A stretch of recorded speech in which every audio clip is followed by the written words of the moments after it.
অনেকদিন পর আজকে আমাদের গাড়ি গোসলগুলো কত সুন্দর লাগছে দেখতে। হ্যালো বন্ধুরা, তো সকাল সকাল উঠে লেগে পড়লাম কাজে। কালকে এখান থেকে যাইনি, এখানে রাত্রে থেকে গেছিলাম একটা টায়ার রিসেলিং করবো, তাই টায়ারের দোকান আছি। তো সকাল সকাল উঠে মুখ টুক ধুয়ে ফ্রেশ হয়ে নিলাম। ফ্রেশ হওয়ার পরে চলে গেলাম চায়ের দোকানে, কারণ গাড়িতে নাই পানি। পানি নিলাম প্রথমে চায়ের দোকানে।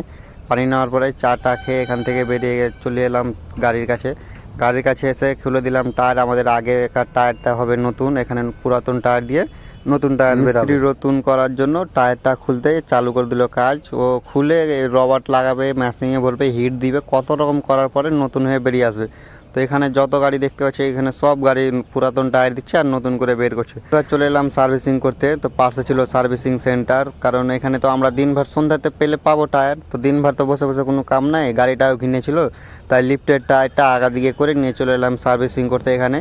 এখানে গাড়ি লাগার পরে মিস্ত্রি লাগলো পানি মারতে। গাড়িতে প্রথমে মারছে বডিতে পানি মারার পরে চ্যাচিসটাকে ভালো করে তেল দিয়ে মুছে নিচ্ছে, চ্যাচিসে বেশি নোংরা হয়ে থাকে।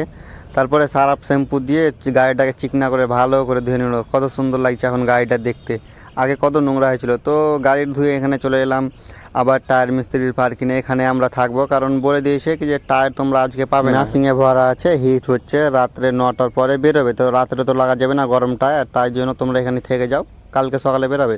তো চলে এলাম বাজারটা মাছকে আমরা দুজন মিলে নিয়ে নিলাম। তো মাছটাকে এখন ভাগাভাগি করছে, দুজন আমরা নিলাম আর আরেকজন নিল। তো মাছ নিয়ে চলে এলাম, মাছ বানিয়ে খাওয়া দাওয়া করে এখানেই ঘুমিয়ে পড়লাম। কালকে সকালে উঠে আবার বেরোবো টায়ার নিয়ে।